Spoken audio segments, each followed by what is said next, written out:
保額增值紅利分紅壽險保單簡介。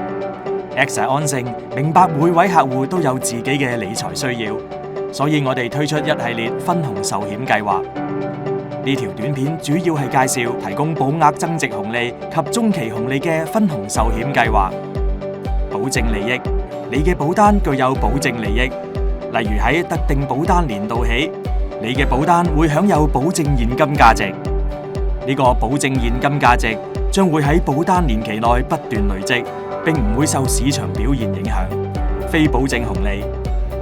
除咗保證利益外，我哋亦會喺特定保單週年起向你支付非保證紅利，例如保額增值紅利及中期紅利，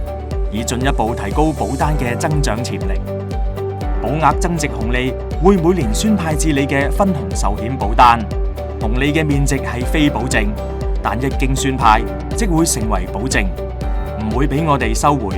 會喺被保人身故時支付。中期紅利係當分紅壽險保單終止時，我哋預期向你支付嘅一次性額外紅利，讓你得到分紅基金中屬於你嘅合理份額。紅利嘅面值係非保證，會喺被保人身故時支付，而佢嘅實際金額亦會喺支付嘅時候釐定。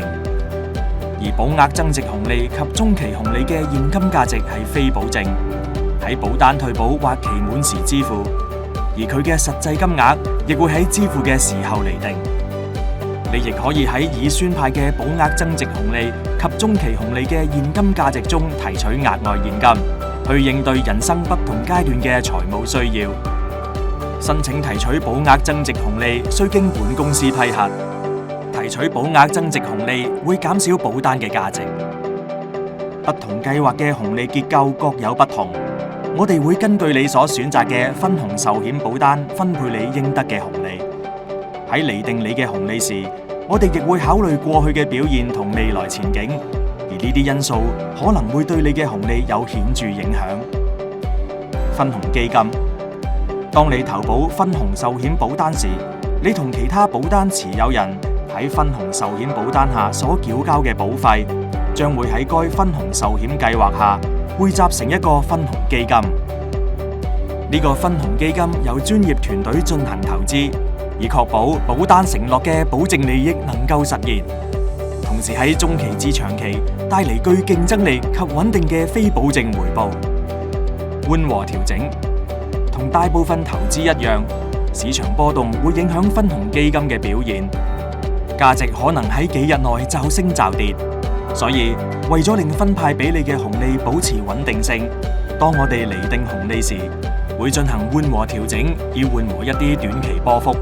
而不會立即與你分享收益或攤分虧損。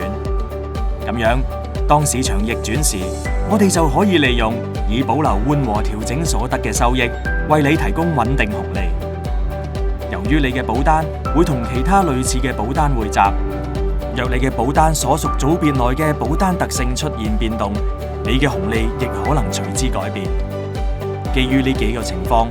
我哋最少每年對分紅業務進行一次詳盡分析，並釐定將會宣派嘅紅利。如果想進一步了解分紅保單詳情，請瀏覽AXA安盛網頁內有關嘅分紅保單概要。